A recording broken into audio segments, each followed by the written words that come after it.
Hey, yo, what's good, gang? It's your boy Luminati15, and you have just tuned in to DPG TV, Talk That Shit podcast. You know the fucking vibes.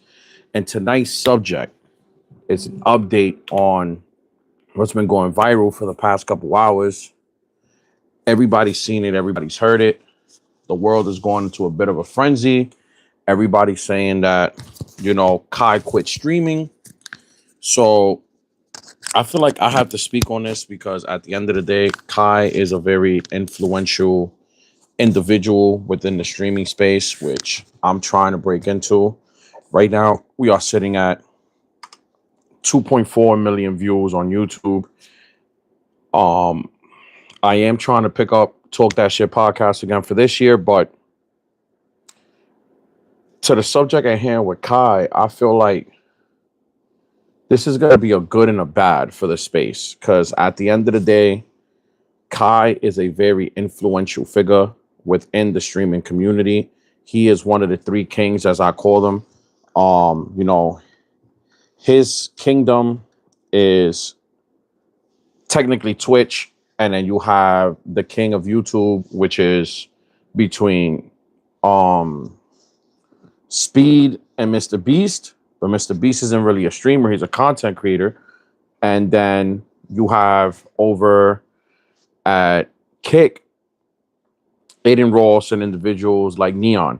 So what does it mean for Twitch now that Kai is stepping down? And I'm saying stepping down because I don't feel like Kai is quitting. I feel like Kai might be taking some time to himself to chase some like ventures in his life. He does seem and feel like maybe he has reached his max potential as a streamer, and he feels like, all right, I've done what could be done here in streaming. How can I move forward to other lanes? Watching Kai these past couple years, I have noticed that he has a high respect for individuals in fashion like Kanye. And I don't blame him, bro. Me as a man and as an individual, I don't feel like one should be boxed into one lane. So I respect that from Kai. I respect that he's willing to go all the way to do what's right for him and his team.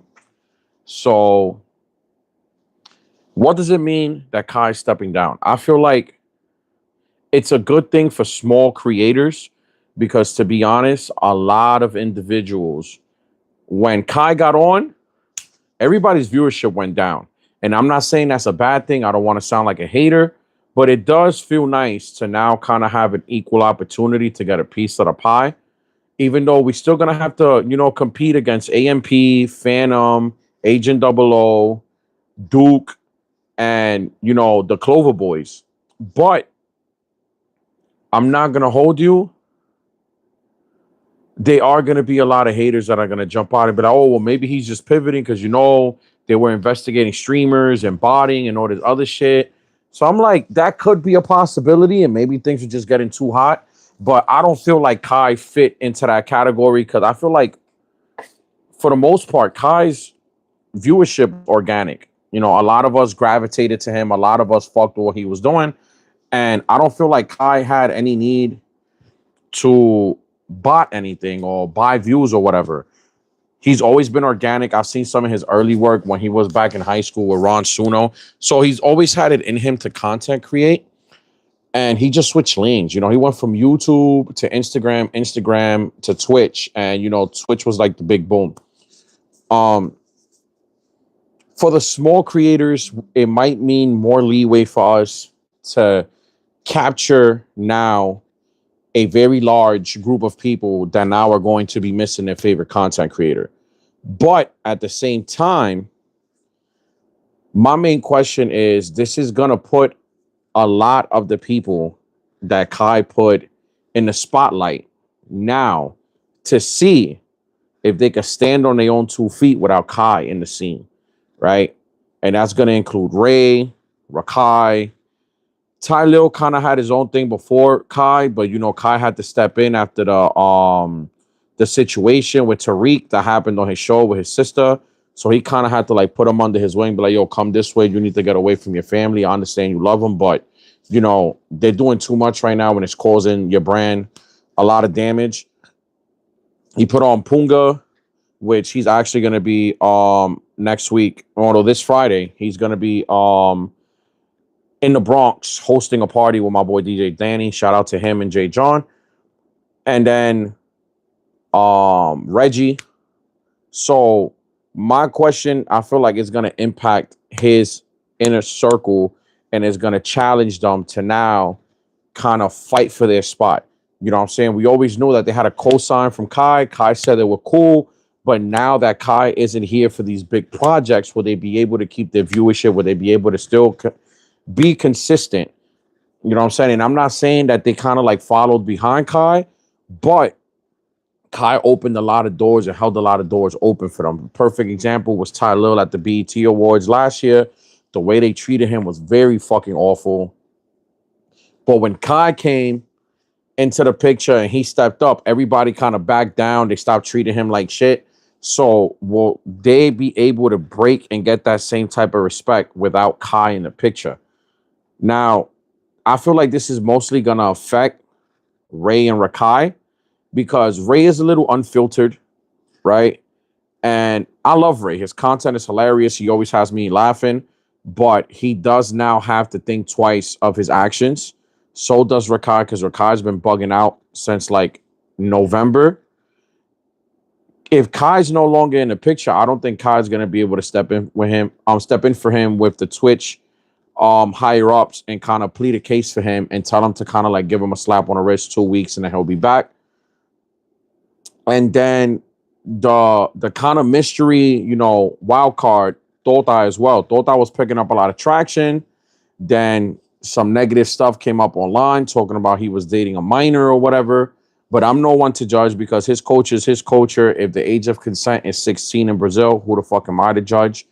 I follow the bystanders and the laws of my country. I'm an American, so that's not okay here in America. And he's not doing it in America. He's doing it in his home country. As long as he's not dating any minors over here, you cool beans, my boy. And I know a lot of people's not gonna like that, but oh well, you know what I'm saying? Those are the laws of the world. Deal with it. But it really brings into question, will Kai's clique, his proteges, his disciples, as I call them, will they be able to hold their own without, their man in the picture? Kai, the last time we saw him was his breakup with Gigi. And then before that, he took like a really long break after Mafia Don 3 at the end of September.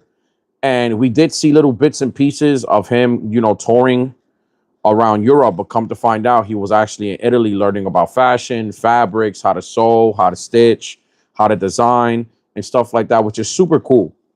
Now, to that point, I feel like Kai should be reaching out to some of these big heads and big individuals that he had on his stream, right? And respectfully and honestly, I feel like Kai's best bet and his most shocking situation is going to be collaborate. If I was him, I would collab with Yeezy, but I would have to make sure that there are some clause and some legal situations on paper that would have to be put into play to keep him in line. Because at the end of the day, we do know that Kai does always push God first, and he cannot have any of that anti-Semitic stuff around him. It could cost him business. It could cost him his fan base. But I do feel like the best person to go to for mentorship when it comes to clothing is Yeezy. Yeezy knows what it's like to be Kai. Yeezy knows what it's like to deal with pressure. Yeezy knows what it's like to want to do something and want to be able to put in the work, go to these different places, learn from these different people. We saw his evolution go from working with LV to Nike and then Adidas. So I feel like that's something that can definitely benefit Kai, behind private doors. And then respectfully, all them people that you put on your stream, gang, it's time to start calling favors back. You know what I'm saying? Tit for tat. When your shit drop, pull up to Kim K, pull up to Northwest. You know what I'm saying? Like, yo, you had them on stream plenty of times, show them mad love. Yo, Kim, I need you to do me a favor. Here's a fit for you in North. Where that? Boom. We know his clique's gonna do it, but I feel like with that type of transaction, it's really gonna show Kai who really was there just to eat off his plate, and who was really there just straight out of faith and love and respect for what he does and what he's done for the world and the community of streaming. So I just want to wish Kai, a lot of luck on that venture, because I know it's not easy to get comfortable doing something, knowing that you're good at something and want to do something else, whether if it's because you're bored or you just feel like your time has come, or you no longer have it in you anymore. You feel like all the accolades that you set for yourself have been met. There's nothing wrong with wanting to do something new. And respectfully, if people walk away from you, then, that's in God's hands. That's for God to show you who's really there for you and who's not. You know what I'm saying? I went through it last year myself in 2025 on my birthday. I hit that reset button, surrounded myself by positive people. And y'all see me now, man. 2 million plus views later. And I feel that this is going to be a new chapter for Kai. I hope that Kai stays true to his fan base. I saw a video earlier where he was mentioning brands like LV, Balenciaga, where he feels like, when you start your own brand, some people want to be like, oh, but it's missing this, or you didn't go this way. And you feel like brands like Balenciaga and Louis V, they don't have to go through that because there's a set stamp already of approval. That might be true, my brother, but at the end of the day, you also have to remember that when you step into this fashion game, you can't turn your back on the people that made you. And if you go off and try to do something on the rate or the level of Balenciaga and LV, a lot of the followers that follow you and made you who you are aren't going to be able to obtain your clothing or your creation of fashion. So please be very careful with that. I'm not telling you to drop a Walmart merch drop, but please be very mindful of the track that you choose to go to, or the lane that you choose to play on when it comes to fashion. Because the thing I hate most is to see people get built up and to see people, get notoriety. And then when it's time to make merch, or it's time to put out a product to the world, it goes totally against the fan base that created them. You know what I'm saying? And I just feel like that's the biggest slap in the face in the world. But, you know what I'm saying? On that note, I just hope that Kai really finds his niche and his lane in fashion, because he deserves it. This man is an icon in the streaming world. His name and his face will forever be immortalized in the Mount Rushmore of streaming. And I hope and only pray that one of his disciples be the ones to surpass him. Most likely Ty Lil. I feel like Ty Lil has the most potential. And I wish luck to the Clover Boys, because if y'all had it, he made it possible. And now the training wheels is off, and it's now time to see who can walk on their own feet. You know what I'm saying? I know Ty Lil got it. Ray has it. Ray showed it to us. Ray got put on by Kai. He won his first streamer award. At Mafiathon, he already showed that he did a collaboration with Adidas. He had his own merch out already. By the time Mafiathon came out, Kai wore his shit to show him love when he reached 1 million subs. So Ray definitely can hold his own. He's just going to have to be a little more selective and a more tactical and decisive about his choices. And let's see where that leaves us, man. This is definitely going to leave a bigger piece of the pie for small streamers to kind of come in and feel like they have a fair chance of gaining some notoriety. We no longer have to, figure out when Kai's not streaming to see if we can get some views and some followers before, all the viewership goes to the biggest dude on the platform. But I hope that he wins on his next venture. And my brothers, stay strong, stay positive, stay with God first. And you know what I'm saying? Godspeed. It's your boy Luminati15. I'm out of here, and I'll catch you guys later.